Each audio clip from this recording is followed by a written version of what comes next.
Chapter 293, Convergence 3. Anyhow, you're really shrewd. Mok Jayongun shrugged his shoulders at Chong Ryong's words. Although she expressed it as shrewd, if he hadn't laid out the premise like this, there was no knowing what Ma Arahayan, burning with a desire for revenge, might have done. Rather than creating an unnecessary variable, it was better to promise a carrot like this. At least in order to obtain the carrot, he wouldn't be able to think of anything else. Still, I provided an opportunity, so you should say I'm kind. Kind? What if there's no more opportunity after this? Mok Jayongun smiled silently at Chong Ryong's words. It was just as she said. Once he obtained all the desired information from the Holy Fire Priestess, he would hand her over to the Heaven and Earth Society leader for a meeting. The leader of the Heaven and Earth Society was one of the 6 heavens. Even if he was bedridden, if the Holy Fire Priestess fell into the hands of the leader, a supreme master at the level of a great sage, the opportunity like now might become distant for Ma Arahayan. Of course, for Mok Jayongun, that was not something to be particularly concerned about. Sihe. Mok Jayongun turned his head and looked at the Holy Fire Priestess. After finding out who Ma Arahayan was, she had an inexplicably anxious look. We need to get out of Kaifeng first. There was quite a bit he wanted to ask the Holy Fire Priestess. However, this place was not far from the imperial capital Kaifeng, so there was a risk of pursuit. In a situation where So Yaren and Dam Bekha, the 6th blood saint, were not present, if the Southern Pacification Commissioner Gu Songbek, one of the 6 heavens, appeared, it would be difficult to handle at the moment. So Mok Jayongun said to everyone, "Let's get out of Hunan first. Everyone get on the cart." Understood. Yes, young master. Ooh. Can we ride that giant bizarre bird? It's not something to be so happy about. Everyone was about to get on the cart, which had become more spacious with the removal of the food waste containers and the reduction in numbers, when Holy Fire Priestess approached Mok Jayongun and spoke in a small voice. "Disciple of Elder Yisian. That's a long form of address. Just call me Mok Jayongun." Mok Jayongun? Yes. I understand. Brother Mok. Are we going to ride this bizarre bird to move? Yes. Can't we just get a horse? Even if it's okay, how can we get a horse in this deep mountain valley? And we're not far from Kaifeng, so if we don't hurry we might be caught by the pursuit team. Is that all right? Ah. At Mok Jayongun's words, the Holy Fire Priestess looked at the demonic beast Humwon with a pale face. Although it was fast, relying on the talons of that giant monster to fly in the sky was not a very pleasant memory. However, since there was no other choice, she had no option but to accept it. Well, shall we go then? If it's difficult to just ride the cart, you can stay inside the food waste container again. I understand. But before that, Brother Mok, I have something to say. Something to say? That's right. Elder Yisian must have made arrangements, but before that we need to find the sacred orb. Sacred orb. Come to think of it, what is that sacred orb? He was curious about what it was anyway. Both the organization of the Mark and the embroidered uniform guard had tried to find that so-called sacred orb under orders from above. If it weren't an important item, they wouldn't have gone to such lengths to target it. Holy Fire Priestess glanced at those sitting on Mok Jayongun's cart, then leaned close to his ear and whispered. "It's the Holy Fire." Holy Fire? Didn't you hear from Elder Yisian? No, I only received instructions to abduct the Holy Fire Priestess from the underground prison of the Imperial Palace. Elder Yisian taught well according to the doctrine. Doctrine? Listening to her words, it seemed that only a portion of the followers of the Fire Faith Order knew about that Holy Fire. Holy Fire Priestess spoke to Mok Jayongun in a secretive voice.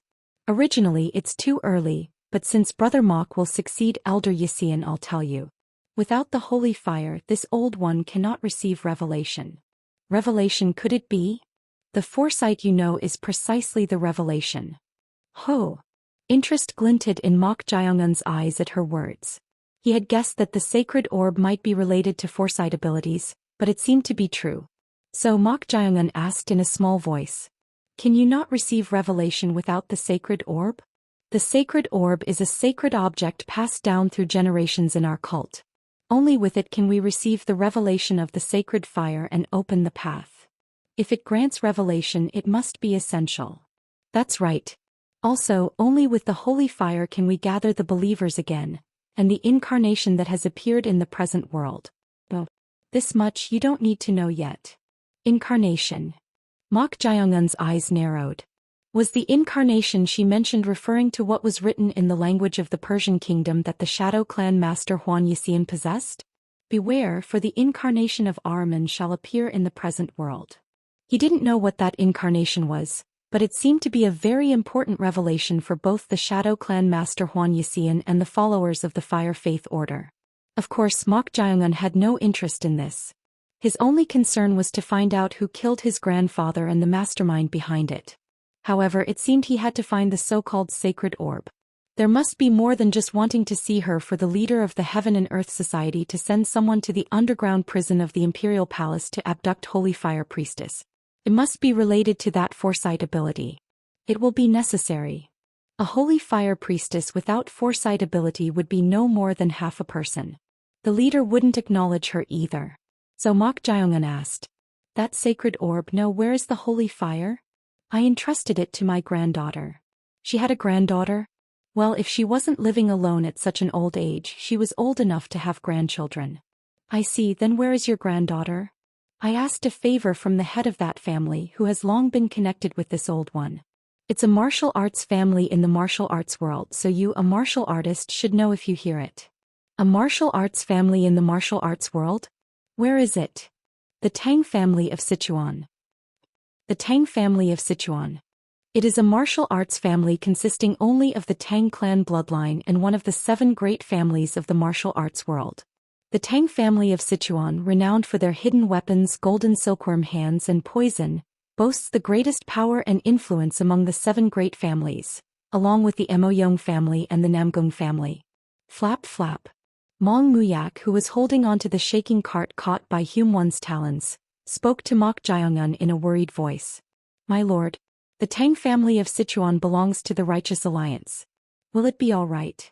For him, who had only heard the destination after ascending into the sky, he couldn't help but be concerned.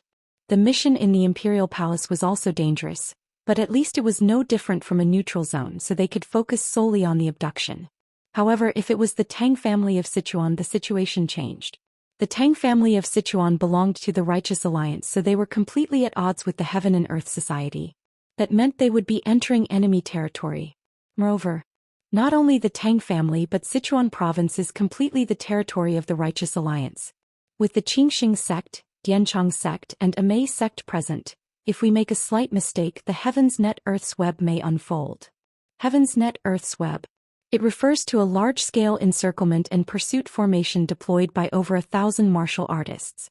This formation, which is difficult to escape from due to its vast encirclement net, exerts pressure to the extent of not allowing any room for energy circulation or recovery of physical strength once caught. If the Heaven's Net Earth's web alone was like this, it would be even worse if the Tang family of Sichuan, skilled in poison arts and hidden weapons, were involved. It doesn't seem very good. It's dangerous. Even if there's no enlightened grandmaster at the level of a great sage like the 6 heavens in the Imperial Palace, the Tang family of Sichuan has Tang In-hei, known to be comparable to them in terms of killing techniques, and he is one of the 8 stars. Tang In-hei of the 1,000 poison hands. He was a master who, along with Guyong Sao of the 8 poison snake staff, had reached the realm of the poison man, said to be the highest level of poison arts, among the known poison masters in the Central Plains and beyond. It was no exaggeration to say that poison arts, which followed a different path from ordinary martial arts, were specialized solely in destruction and death. Therefore, going to the Tang family of Sichuan was particularly daunting. Seop Chun also seemed to agree as he chimed in. This is where Muyak is right. In a sense, the Tang family of Sichuan may be even more dangerous than the Imperial Palace. My lord, how about reconsidering? Reconsider. Even so, what choice do we have? If we don't have that so-called sacred orb, it may not be in the state the society leader desires. However, the order given by the society leader did not include that sacred orb.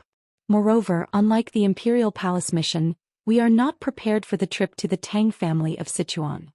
At Seop Chun's words, the expelled monk Jia Jiamzhong, who had been listening quietly, took a sip from his gourd and spoke. Gulp. What are you so afraid of? We're not going there to fight but to fetch that old nun's granddaughter. It's a difference in position. The Righteous Alliance and our association are enemies. We don't need justification to fight. If that's the case, there's no other way, but if you're really worried, shall this bald head accompany that old nun and go? What? Since the news of this bald head serving young Master Mok here hasn't spread yet, it shouldn't matter if I go, right? Seop Chun stared intently at Jajimjong. Is he being serious? The expelled monk Jajimjong is known as one of the three madmen. The reason is that regardless of the righteous faction or the evil faction, he committed eccentric acts and received the nickname of a madman. If he tried to enter the Tang family of Sichuan, would they let him in nicely? Hey, do you really think the Tang family of Sichuan will let you in? Gulp. Well, if I'm unlucky, they might kick me out. It seemed he was aware of his own notoriety to some extent. Seop Chun let out a deep sigh and soon spoke to Mok Jiongun. My lord, please. It was before he could finish his words. Gasp. Mok Jiongun suddenly drew the evil commandment sword he had been carrying at his waist. My lord. Puzzled by the sudden drawing of the sword, Mok Jiongun soon leaped onto the cart's handle and swung his sword downward. Then sharp sword intent arose from the sword and slashed through the air. Pakong. As something collided with the sword intent, metallic sounds and blue sparks scattered as it shattered. It was unknown what it was, but it was clear that it had flown from below. What is it? A pursuit team? Surprised by this, Seop Chun, Mong Muyak and Ma Arihayan stuck their heads out and looked down below the cart. But it was at that moment. From below, something flashed here and there and rushed towards them. It was something blunt and short to be called an arrow. What it was targeting was none other than Hume-won. At this, Mok Jiongun shouted at Hume-won. Dodge it! At Mok Jiongun's shout, Hume-won glanced down, and rather than dodging, it tried to deflect the incoming objects with a gust of wind like the arrows in the Imperial Palace. Pong! As Hume-won's giant wing beat created a tremendous whirlwind, the rushing objects were soon deflected downward. It was the moment when they thought most of the objects had been deflected. Something pierced through the whirlwind created by the wing beat and flew towards Hume-won's torso. Just as it was about to make contact, Mok Jiongun leaped up and slashed it with the evil commandment sword. Chengang. The slashed object coincidentally fell onto the cart. Seeing the halved object that had fallen, everyone couldn't identify what it was due to its peculiar shape. However, there was someone who recognized it. It was the expelled monk Jajimjong. This was none other than Vajra. It is a ritual implement used by monks of the Buddhist sect when cultivating the Buddhist way or subduing demons, symbolizing the mind of enlightenment that shatters human afflictions. Could it be? Startled upon seeing this, Jajimjong tried to look down below the cart. But before he could do so, two more Vajras flew in, and one of them pierced through Hume-won's right wing. Splat! As the Vajra pierced its wing, Hume-won let out a scream. Kikikikikikek. Couldn't block one. He had blocked one of the two flying Vajras by throwing the evil commandment sword. However, the other one flew towards the completely opposite wing, leaving no room for any action. Mok Jiongun made a gesture of reaching out his hand and pulling. Then the flying evil commandment sword changed direction and flew back towards Mok Jiongun. It was the moment he grasped the sword. Oh! From Hume-won's right wing, which had been screaming, a solemn energy that had never been felt before flowed out, and a strange sound rang in their ears. Om Samani Samani Hum Arihana Hum Arihana Banaya Hum Babamba. It was a bizarre phenomenon. How could the sound be heard so clearly? While he was puzzled by this, the expelled monk Jajimjong shouted urgently. My lord! It's the demon-subduing mantra of the demon-subduing monks. Chapter 294, Shaolin Temple, 1. Om Samani Samani Hum Arihana Hum Arihana Banaya Hum Babambare Hum Bietak. The solemn sound of chanting the sutra. It was the demon-subduing mantra used by the Buddhist sect to subjugate demons. At the mention of the demon-subduing mantra, Ma Arihayan spoke with widened eyes. Demon-subduing mantra? Isn't that a Buddhist scripture? Could it be? Damn bizarre bird. Of all places it could fly, how dare it fly above Shaolin as a monster? At the expelled monk Jajimjong's words, everyone couldn't hide their bewilderment. As it Shaolin. It was a very coincidental occurrence. In order to find Holy Fire Priestess's granddaughter who was said to be holding the sacred orb, they had to head towards the Tang family of Sichuan, so the demonic beast Hume flew southwest from the imperial capital Kaifeng. However, no one had predicted this. On the southwest route from the imperial capital Kaifeng, there was Mount Songshan, one of the 5 great mountains and the central mountain. If this were just an ordinary mountain, there wouldn't be any particular problem, but on Mount Songshan, there was the Shaolin Temple, known as the Holy Land of Buddhism and the birthplace of the righteous and martial way. Damn it! A rough sound escaped Sip Chun's mouth. Even if luck was bad, how could this happen? Among so many places, who would have thought they would get entangled with the Shaolin Temple, known as the center of the righteous path, in this manner? Meanwhile, Om Samani hum Arihana hum Arihana Banaya hum Babam Bare hum Bietak. The sound of chanting the demon-subduing mantra grew louder. Then Hume, whose right wing had already been struck by the ritual implement, the Vajra, screamed in pain and twisted its body. Kikikikikikek. Whoa! Everyone hold on to the cart. As Hume twisted its body and the cart also tilted, everyone panicked and grabbed onto various parts of the cart. Arg!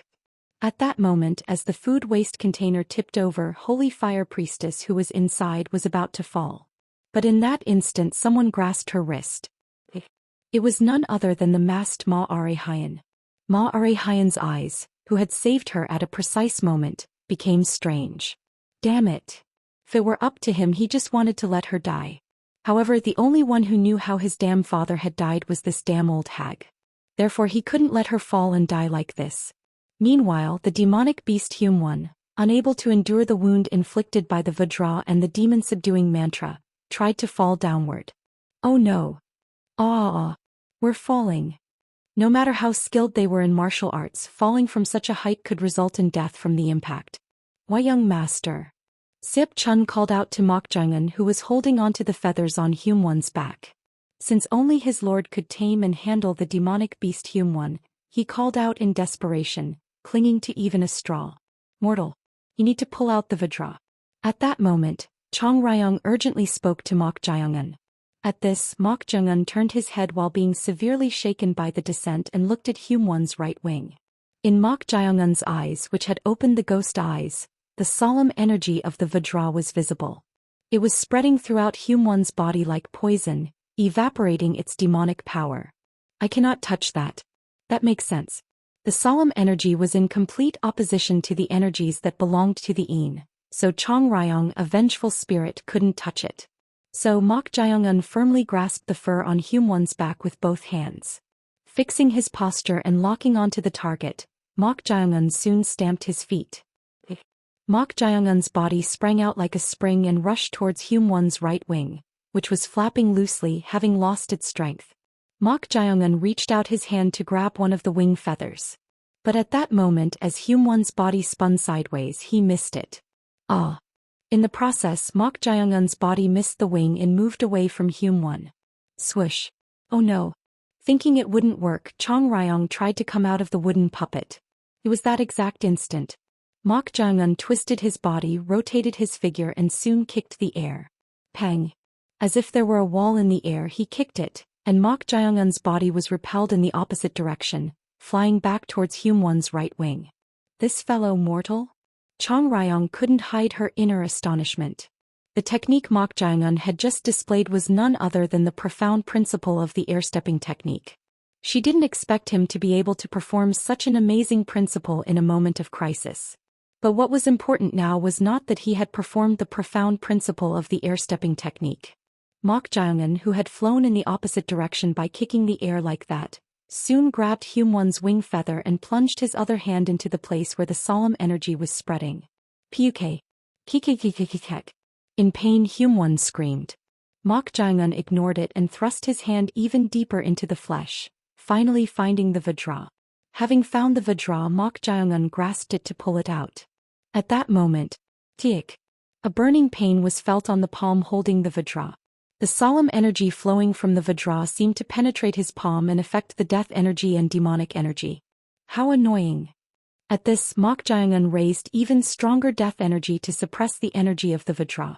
And then he pulled it out from Hume-one's wing flesh. He hurriedly threw away the Vajra he had pulled out. Then Hume-one, who had been writhing in pain and falling until just a moment ago, flapped its left wing vigorously, trying to maintain balance somehow. Flap flap. Although the Vajra had been pulled out, the right wing, which had already been a mess, couldn't be used, so it was impossible to take off with just one wing. However, flap flap. Thanks to the frantic flapping, it was at least able to reduce the acceleration of the descent. Having managed to lower its speed before hitting the ground, Hume barely landed. Bleh. As soon as it landed, Holy Fire Priestess and the expelled monk Jiajiamzhong vomited on the ground, and the others who had been holding onto the cart also collapsed on the ground with pale faces. Thud. Ha ha ha. We almost died for real. They had tried to ride Hume comfortably but ended up experiencing a proper hell.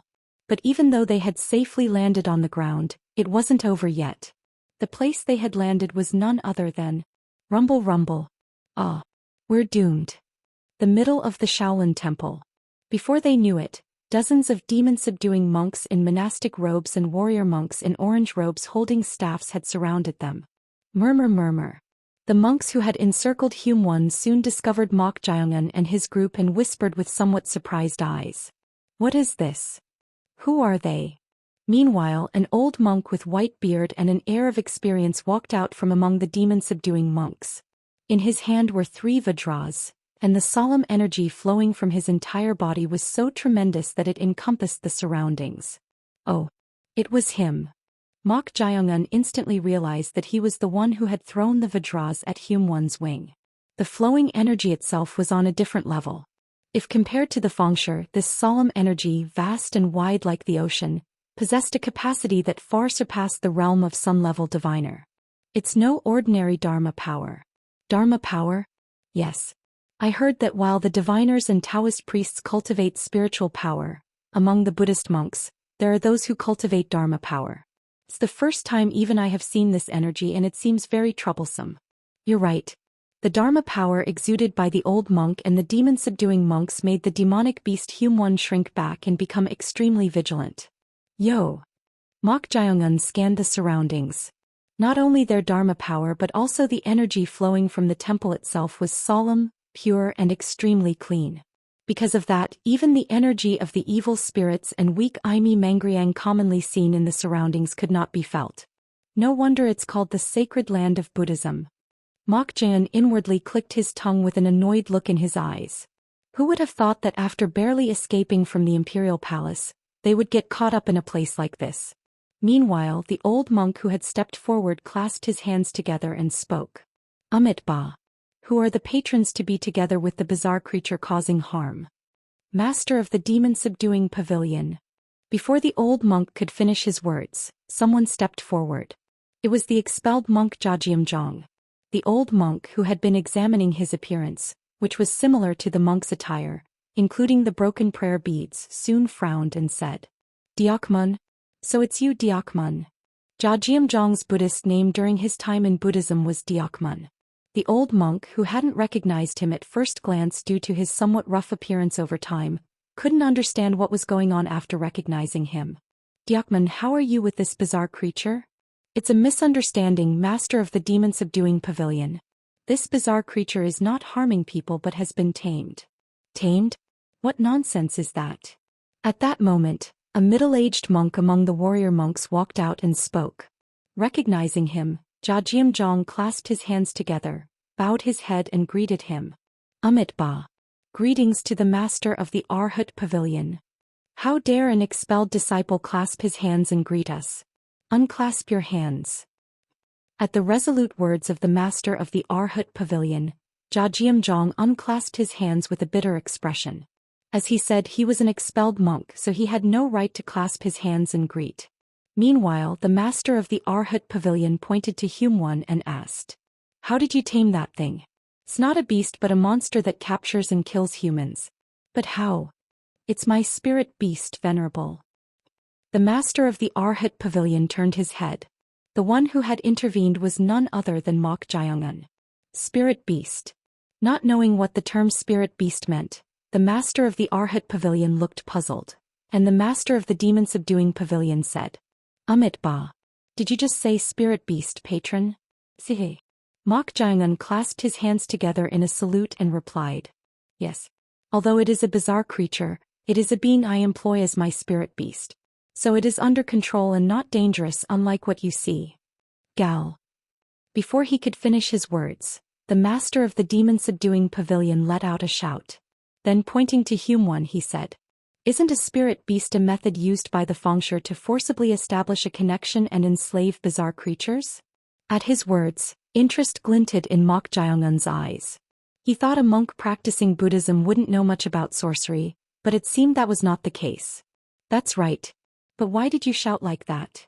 Looking puzzled, the old monk, the master of the demon-subduing pavilion, trembled his white eyebrows and spoke.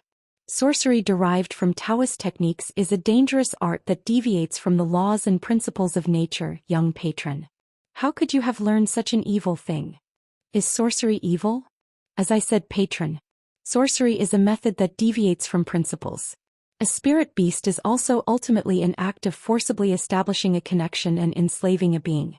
This is an act that goes against the will of others. How can you say this is not evil?" At his words, Mok Jiongun snorted and said, "So what is it that you want to say?" To this, the master of the demon-subduing pavilion pointed the Vajra at Hume and replied, "Amit Ba.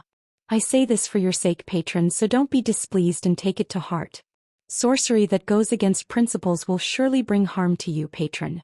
So stop practicing sorcery any further and sever the forcibly established connection with the bizarre creature." Chapter 295, Shaolin Temple 2. Amit Ba. I say this for your sake, patron, so don't be displeased and take it to heart.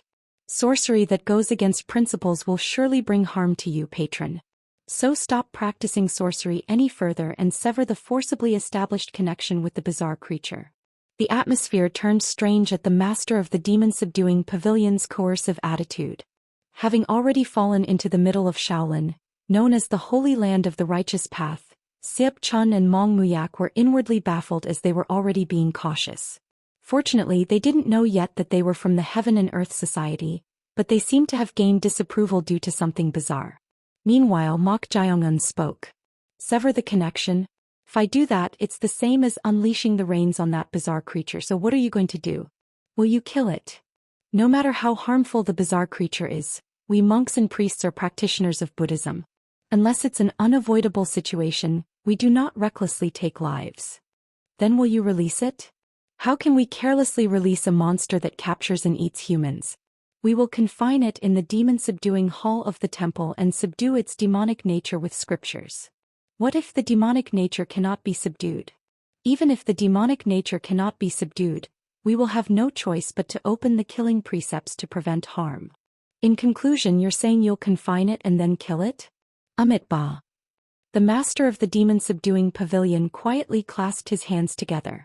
At this, Mok Jiongun smacked his lips and said, "What if I politely refuse the Venerable's proposal?" Amit Ba. As a demon-subduing monk who must subjugate demons, I cannot let the bizarre creature go once it has entered the temple. The atmosphere suddenly turned heavy. The surrounding demon-subduing monks and warrior monks seemed to have read the situation as they firmly grasped their vajras and staffs. Damn it. This doesn't look good. At this, Mok Jiongun's subordinates also began to take fighting stances. As they took fighting stances, vigilance appeared in the eyes of the master of the Arhat Pavilion. Except for that old patron, each one of them is no ordinary person. As the master who oversaw the Arhat monks, one of the three major warrior monk groups of Shaolin, he discerned the martial prowess of the group with his excellent insight. Meanwhile, the master of the demon-subduing pavilion spoke with his hands clasped together. Amit Ba. I do not wish to fight with the patrons. I advise against sorcery and enslaving bizarre creatures as spirit beasts because they go against principles. If you agree to my proposal, I will let you leave unharmed. At the master of the demon-subduing pavilion's words, Mong Muyak and Siap Chun, whose vigilance had heightened, glanced at each other. They had been worrying about what would happen if their identities were exposed while fighting the warrior monks of the Shaolin Temple. However, if they agreed not to practice sorcery and hand over only the demonic beast Hume, it wasn't a bad proposal in the current situation. At least it was better than being tied up in the middle of enemy territory. So they cautiously looked at their master, Mok Jiongun. Mok Jiongun let out a small groan as if contemplating and stroked his chin. Seeing his appearance, They inwardly hoped that this time, Mok Jaeong-un would accept the proposal rather than displaying his characteristic unpredictable behavior. It was a completely different situation from before. This place was Shaolin, the holy land of the righteous path. They were monks who practiced Buddhism, so although they were one of the 9 great sects, they did not interfere with martial arts or worldly affairs and rarely intervened unless it was a special case. Nevertheless, no one disregarded the power of Shaolin. The perception that they were the orthodox of martial arts in the Central Plains was firmly ingrained. Young master, clashing with Shaolin is an act of madness. This time it would be better to just let it pass. It was at that moment. Meanwhile, Mok Jaeong-un lowered his hand that had been stroking his chin and soon smiled and said, "Saying that we can leave unharmed if we just accept the proposal is an enticing offer that's hard to refuse." At Mok Jaeong-un's words, the two let out sighs of relief. Although he didn't show it, Ma Arehyun was also worried that a fight might break out, so he felt fortunate. Amit Ba. Young patron, you have opened your eyes rightly and readily accepted my proposal, so truly. I didn't say I would accept it. At Mok Jaeong-un's unexpected words, the master of the demon-subduing pavilion frowned. As someone with a somewhat strong temperament, unlike a Buddhist disciple, he couldn't understand why his roundabout proposal was rejected. Mortal. You're not planning to reject the proposal, are you? Chong Ryong also asked Mok Jaeong-un in a tone of incomprehension. Since she was close by, Mok Jaeong-un might seem unpredictable, but apart from that she knew that he greatly valued rational judgment. The promise not to use sorcery could be brushed off as just a formality in this situation, and since he didn't intentionally make Hyun-won his spirit beast, there was no problem in handing it over to them. Of course, it had the advantage of being able to fly and had played an important role recently, but if it meant clashing with the Shaolin Temple right now, it was cold but rational to sacrifice Hyun-won and move on. It's unlike you. The demonic beast is one thing, but why are you doing this when you can safely leave Shaolin by handing it over? Unlike me? Yes. Although you may seem a bit stubborn, it's foolish to refuse such a proposal when the Shaolin are monks who practice Buddhism, unlike other righteous factions, and won't make such a proposal out of hypocrisy. Accept it. I'm afraid that will be difficult. What? As you said, if I were alone I would think it's rational, but to build a force, it doesn't seem like a particularly good choice. What did this fellow just say? For a moment she doubted her ears. Meanwhile, Mok Jaeong-un looked at the master of the demon-subduing pavilion and spoke. Although it's a tempting offer to leave here unharmed according to the Venerable's proposal, I can't easily hand over my... No, such an expression seems a bit excessive. Let's just call them comrades. Anyway, I can't easily hand over my comrades. Comrades. Murmur. At Mok Jaeong-un's words, the surrounding Arhat monks and demon-subduing monks stirred. Although he said he had tamed it as a spirit beast, it was a bizarre creature and monster, not a human. Did he just refer to that being as a comrade? This fellow. On the other hand, interest glinted in Chong Ryong's eyes at Mok Jaeong-un's words. That was because Mok Jaeong-un never believed in or trusted anyone. Recently he had begun to follow some of her advice, but in important moments he still acted according to his own judgment. But despite the significantly dangerous situation, Mok Jaeong-un referred to the demonic beast Hyun-won as a comrade and refused to hand it over. To him, the demonic beast Hyun-won should have been just a tool, so it was truly unexpected. This was... Is it intentional? Or is he starting to change? If it was intentional, the effect seemed to be somewhat achieved. At the moment he rejected the master of the demon-subduing pavilion's proposal, the expressions and gazes of the subordinates, who had been bewildered, turned strange at his words about not being able to hand over a comrade. It was probably to confirm his inclusiveness as a leader.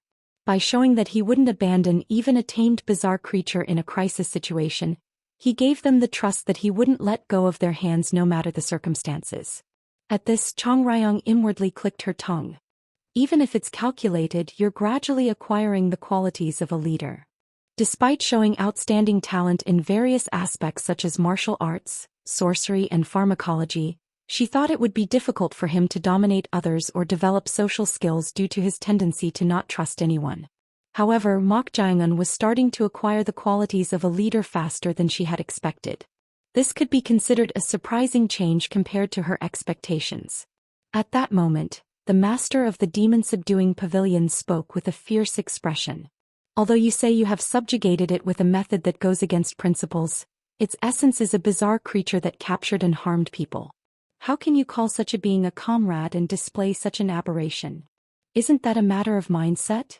A matter of mindset? If harming people is the problem, isn't it actually people who are more problematic? What? To the questioning master of the demon-subduing pavilion, Mok Jung-un spoke with the corners of his mouth raised. Are there more instances of people being killed by beasts or bizarre creatures? Or are there more instances of people being killed by other people? At that question, the master of the demon-subduing pavilion's mouth closed. To deny this, it was a fact that people were killed more by the hands of other people. It was an undeniable truth. Theft, robbery, conflicts in the martial arts world, and on a larger scale, war. All these things made people commit murder against other people. When Mok Jung-un pointed this out, even the master of the demon-subduing pavilion, who was extremely strong-willed, found it difficult to refute. At that moment, the master of the Arhat pavilion, who had been listening quietly, stepped forward. Amit Ba. Patron, your words certainly have a point. It is true that what harms people the most is indeed people. However, even so, it is not in accordance with principles to equate this with bizarre creatures. What's not in accordance with principles? Beasts or bizarre creatures only possess simple desires, but humans are beings that experience the 5 desires and 7 emotions. You're taking a difficult approach, Venerable. I'm not trying to preach Buddhism to you, patron. The 5 desires and 7 emotions refer to 5 types of desires and 7 types of emotions. The Buddha said these are the beginning of all suffering, and those who practice Buddhism strive to overcome them and maintain the middle way. Even if they are not monks who practice Buddhism, humans have the basic will to control and overcome these 5 desires and 7 emotions. However, unlike humans, bizarre creatures and beasts are not complex and live solely based on simple desires. The simpler the desires, the more difficult it is to control them. Moreover, how can you compare beings that prey on living humans to humans? So, in conclusion, are you saying they are incomparable? That's right, patron. Humans are imperfect and complex beings that simultaneously possess yin and yang energy, so they have the quality to control themselves. However, bizarre creatures are inherently yin beings, so they are not like that. Comparing them with the same logic as you, patron, is no different from forcing it. Ah, I see. I understand your reluctance to hand over the bizarre creature, but if you lose control over it, countless people will lose their lives, patron. We cannot simply stand by and watch, so we are asking you to hand over the bizarre creature. I see. But come to think of it, I haven't heard an apology even once yet. Apology? At Mok Jung-un's abrupt words, the master of the Arhat pavilion tilted his head. Patron, what are you saying? I understand your concern about the bizarre creature being dangerous, but we didn't cause any harm to the venerables of the Shaolin Temple, and we were just flying in the sky on the bizarre creature, but you suddenly attacked and almost killed us, didn't you? That patron. Are you trying to play dumb? Didn't you say just a moment ago that monks who practice Buddhism do not recklessly take lives, even if it's a tiny creature? Amit Ba. That's true, but fortunately we were lucky to survive, but we all almost fell from that high place and died. If that had happened, from the elder to the demon-subduing monks here, you all would have gone against the Buddha's teachings and committed the sin of killing, yet there's not a single word of apology. At Mok Jung-un's words, the demon-subduing monks who were surrounding them with vajras in hand flinched involuntarily, as if momentarily flustered. At this, the master of the demon-subduing pavilion spoke as if in a predicament. Patron, although we monks and demon-subduing monks have mastered Dharma techniques, we haven't mastered martial arts, so we didn't realize that you were riding on the bizarre creature. Are you going to say you didn't know? Even after confirming that we fell like this? Or is it because we were lucky to survive, so that's the end of it? No, patron. I didn't mean it that way. You see that old lady over there, right? When Mok Jung-un called her Holy Fire Priestess, who had been lying down as the aftereffects of falling from a high place hadn't subsided yet, raised her head with a pale face, not understanding the situation. She's an ordinary person who hasn't even mastered martial arts, so she's still suffering like that.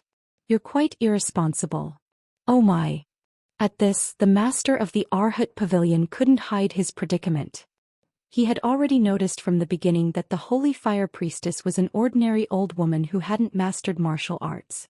However, as Mok Jung-un said, even if it was an act done with good intentions to suppress evil, it was certainly true that they had almost killed ordinary civilians in them. Anyway, you're quite good at twisting words, mortal. Chong Ryong clicked her tongue at the sight of the perplexed monks. In a way, it was the only weakness of the Shaolin monks. They were monks who practiced Buddhism before being martial artists, so they were bound by their own rules and Buddhist teachings. Mok Jung-un had taken advantage of the gap where they were bound by their rules. Amit Ba. Patron, you are right. First, I apologize for the mistake we made. None of this was intentional. Not intentional? Does that mean it's okay to kill even by mistake if it's not intentional? Oh my. Patron, how can you distort my words like that? I can't help but interpret it that way. There seems to be a misunderstanding. If we had known that you were riding on that bizarre creature, we would not have rashly attacked from the beginning. At that moment, Mok Jung-un spoke with glinting eyes. What did you just say?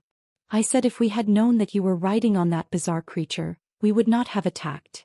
You definitely said that, right? What are you trying to say? You said if you had known we were there, you wouldn't have attacked because it was dangerous in the first place, right? That's right. Then we wouldn't have fallen into the middle of the Shaolin temple like this and engaged in a debate with the elder about handing over the bizarre creature or killing it, and the venerables wouldn't have almost committed the sin of killing, right? In the end, it's no different from creating a situation that wouldn't have occurred in the first place. Then whose fault is it? Eventually, the master of the demon-subduing pavilion was at a loss for words, like a mute who had eaten honey, unable to say anything. This was not only him but also the master of the Arhat pavilion. No matter how much they wanted to refute, there was no room to find fault in Mok Jung-un's argument. Ha! The expelled monk Jiamjong, who had been watching this, let out a hollow laugh. He had been born with the spiritual eye open, so he had drowned his suffering in alcohol. However, the precepts hall did not understand his suffering and instead expelled him on the grounds of violating the rules. When he left, he still thought he was lacking in Shaolin, but after seeing this debate, the monks who were trapped in the framework of rules looked so foolish to him. It was at that moment. Ho ho ho! What a prodigy! What a prodigy! At the voice that came with laughter, everyone's gaze turned towards that direction. Creak. At that moment, the door of the hall on the south side of the Arhat Pavilion Square where they were opened, and 3 old monks in red kasayas appeared. The moment he saw them, the expelled monk Jiamjong clasped his hands together and bowed his head. His eyes were red as he bowed his head. Ah, master. That was because among the old monks was his master, the Sutra Pavilion Grand Monk Gongjon. However, that wasn't all. The Precepts Hall Master Daediok and the Reverse Muscle Scripture Hall Master Musong, who had driven him out of Shaolin, were also present. It's become even more troublesome. Mok Jung-un looked at the 3 old monks with an annoyed expression. The energy they exuded was equally profound, and all 3 of them were tremendous masters who had crossed the wall. Chapter 296, Shaolin Temple 3. Definitely them. Mong Muyak swallowed his dry saliva with trembling eyes. Belonging to the leader's direct information department, Mong Muyak was well aware of a lot of information within and outside the Heaven and Earth Society. As such, he could immediately recognize who the 3 old monks who appeared in the square were. The 3 monks of Shaolin. They were undoubtedly the famous 3 monks of Shaolin. Unlike other sects, the masters of Shaolin Temple didn't cling to the secular world or engage in martial arts activities, so there were few renowned masters. However, with a single confrontation, Shaolin once again demonstrated its prestige after a long time. It was because of a great villain named Gu Myoljip, otherwise known as 9 Calamities of Destruction, who appeared 15 years ago. Gu Myoljip's martial prowess was so outstanding that he was referred to as a potential 6 heavens of the next generation. But then one day he suddenly went mad and indiscriminately killed people. The reason was unknown, but the crazed Gu Myoljip slaughtered every living thing he saw, and numerous masters of the righteous factions tried to suppress him to stop this but failed. As a result, even Shaolin, which rarely intervened in the affairs of the secular world, eventually had to step in. A joint attack technique that made even a master comparable to the 6 heavens kneel. Shaolin, famous for its many unique techniques, was also skilled in joint attacks like the Arhat formation, and these 3, who were called the Supreme Masters of Shaolin at the time, defeated Gu Myoljip in just over 100 breaths with an exquisite joint attack technique. It is said that the masters who witnessed this at the time were so stunned that it was a tremendous confrontation. On this occasion, martial artists referred to these 3 old monks as the 3 monks of Shaolin. Misfortune never comes singly. Mong Muyak clicked his tongue. The master of the Arhat Pavilion and the surrounding warrior monks were already overwhelming enough. But now even the 3 grand monks of Shaolin, known as the Supreme Masters of Shaolin, had appeared, so it could be said to be the worst situation. At this, Mong Muyak approached closely and spoke in a low voice. "My lord. They are the ones called the 3 grand monks of Shaolin, the Supreme Masters and Elders of Shaolin Temple." The Supreme Masters and Elders of Shaolin Temple. I see. My lord. You must avoid a conflict with the 3 grand monks of Shaolin. Mong Muyak warned with a concerned voice. At that moment, the Sutra Pavilion Grand Monk Gongjon, who had a benevolent appearance and was walking through the hall among the 3 old monks, opened his mouth in a warm voice. Amit Ba. It's been a long time, Diakmun. A master. The expelled monk Jiajiamzhong couldn't hide his emotions when his master recognized him right away. Outside, he was called one of the 3 madmen and was known as a madman, but he followed his master like his own parents. However, this long-awaited reunion was shattered by the Precepts Hall Master Dadiak. Amit Ba. Sutra Pavilion Master. That patron is no longer a person of Buddhism, so why are you calling him by his Buddhist name when he was already excommunicated? At his words, Jiajiamzhong glared at the Precepts Hall Master Dadiak with disappointed eyes. Although he had been expelled, he was once a disciple of Shaolin. But drawing the line so coldly like this, he couldn't help but feel resentful. The Sutra Pavilion Grand Monk Gongjon also seemed displeased with this, and he tried to say something to the Precepts Hall Master Dadiak but soon changed the topic. Amit Ba. Who is the patron who sharply rebuked us just now? At his question, the Master of the Demon-Subduing Pavilion and the Master of the Arhat Pavilion naturally pointed to Mokjangun with their eyes. Then the Precepts Hall Master Dadiak, who was next to Gongjon, clasped his hands together and spoke with a frown. Amit Ba. How can you describe this as a rebuke, Sutra Pavilion Master? At this, the Sutra Pavilion Grand Monk Gongjon smiled and replied. He spoke the truth, so of course it can be called a rebuke. Where there is a cause, there is an effect, and where there is no cause, there is no effect. That young patron pointed this out, so how can we deny it? Isn't that right, Master of the Demon-Subduing Pavilion? Amit Ba. At those words, the Master of the Demon-Subduing Pavilion clasped his hands together, unable to hide his predicament. If Gongjon, one of the 3 old monks with the highest seniority in Shaolin, spoke like that, it would be acknowledging that all of this was his own fault. Even if it was a mistake that had occurred. However, it seemed that not all 3 of them shared the same opinion. Oh my. How can you attribute this to the fault of the Master of the Demon-Subduing Pavilion? He did what he had to do as the Master of the Demon-Subduing Pavilion. Who would have known that people were riding on that bizarre creature, and that too in the high sky? At the Precepts Hall Master Dadiak's defense, the Master of the Demon-Subduing Pavilion nodded his head. That was what he wanted to say. If they told him to take responsibility or apologize for what had happened, he could do so as much as needed. However, when a bizarre creature was passing right above Shaolin, it would be absurd to just let it go, and how was he supposed to know that people were riding on it? Precepts Hall Master. That's a dangerous remark.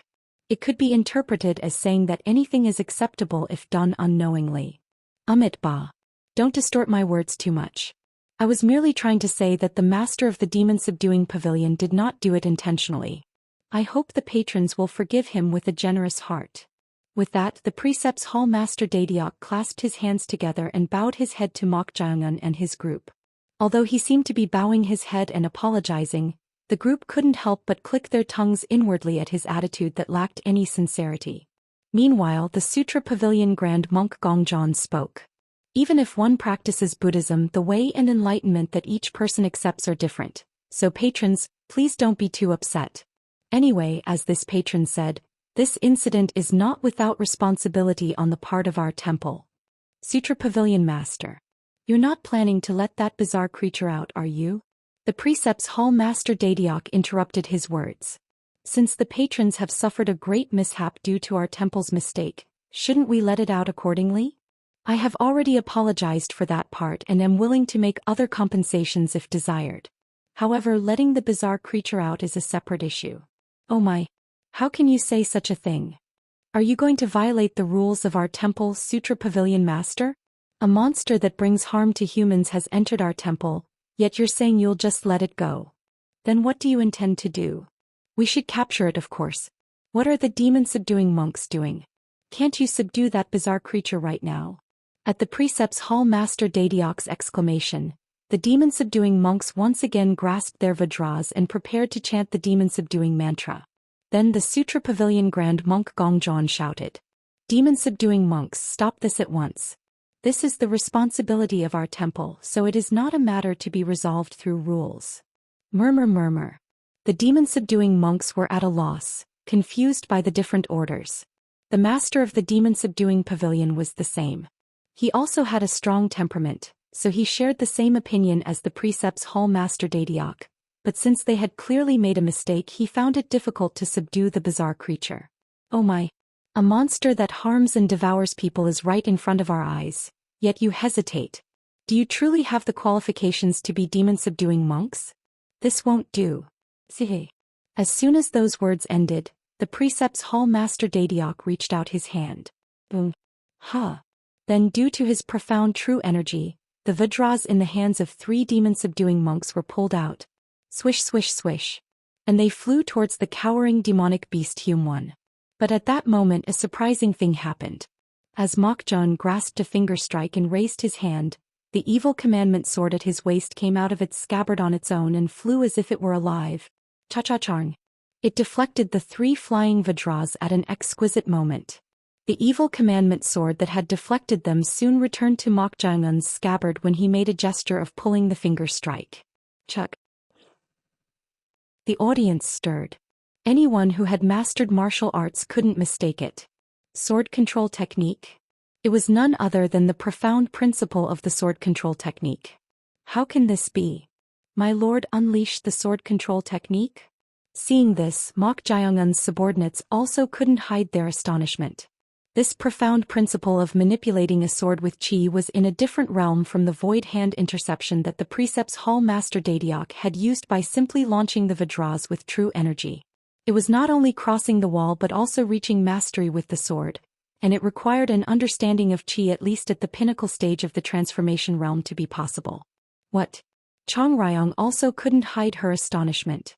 Mortal, when the hell did you master the sword control technique? After confronting the Heaven and Earth Society leader and the person called the Southern Pacification Commissioner, I roughly understood how to handle the flow of chi. At Mokjun's words, Chongrayong was inwardly dumbfounded.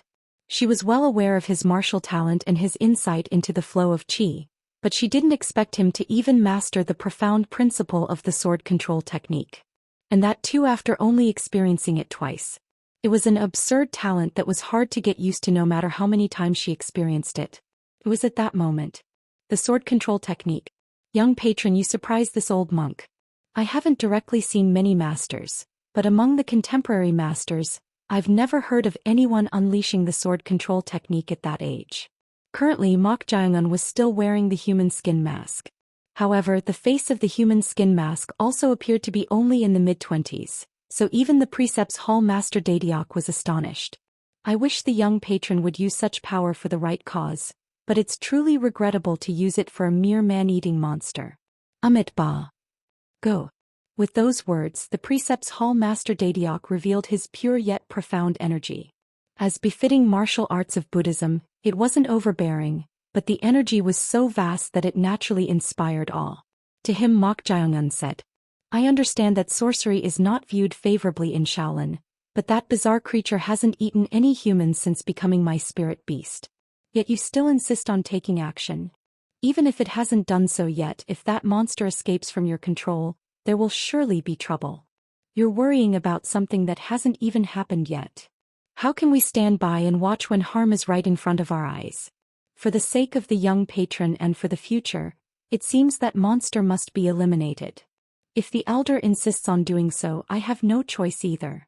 At this, Mokjun also tried to take a fighting stance. Although Mong Muyak had hoped that he wouldn't clash with the 3 monks of Shaolin, now that things had turned out this way, there was no other choice. so he took a fighting stance while exchanging glances with Siup Chun and Ma Arihayan. Master. As the atmosphere was about to lead to a fight, the expelled monk Jiamzhong called out to his master, the Sutra Pavilion Grand Monk Gongjon, in an earnest voice. Then Gongjon also seemed to think it wouldn't work and tried to step in. But it was at that very moment. Clap. Amit Ba. The sound of solemnly chanting a sutra along with the clapping of hands. As this sound spread in all directions, everyone in the square who had been raising their energy stopped and looked at someone. It was the Reverse Muscle Scripture Hall Grand Monk Muzong, the only one among the 3 grand monks of Shaolin who had not intervened. Tremendous inner energy. That old monk has the most profound inner energy among the 3.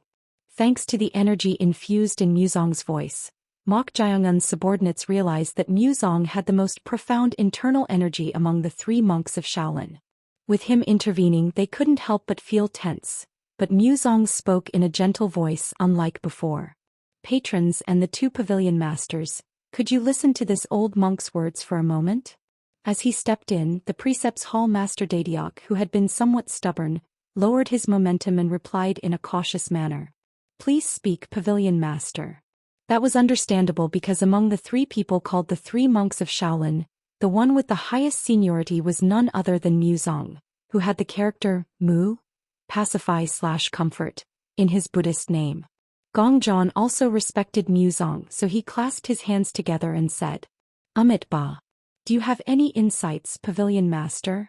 To this question Muzong looked intently at Mok Jiangun. At this, Mok Jiangun also clasped his hands together in a salute and politely said, Please speak, Pavilion Master. Then Muzong bowed his head once to show respect and opened his mouth. Thank you for lending your ears to this incompetent monk's words. While quietly observing, I came to a conclusion about what the problem is. And what is that? From Shaolin's perspective, we cannot simply let demons pass by due to our rules. As soon as his words ended, the corners of the Precepts Hall Master Dadiok's mouth slightly rose. It seemed that the one with high seniority was taking his side. However, his words were not finished yet. But it is also true that the master of the demon-subduing pavilion's mistake caused trouble for the patrons. Therefore, even though our temple has rules, it doesn't seem right to arbitrarily enforce them. Pavilion Master. You're not suggesting we just let that monster go, are you? Dadiok interjected with a frown, unable to accept it. Then Muzong clasped his hands together and said, Amit Ba. Pavilion Master. Even a butcher can become a Buddha if he puts down the knife in his hand. Pavilion Master, that's. How can beasts and monsters not have the qualifications to become Buddhas? All living beings have the qualifications to become Buddhas.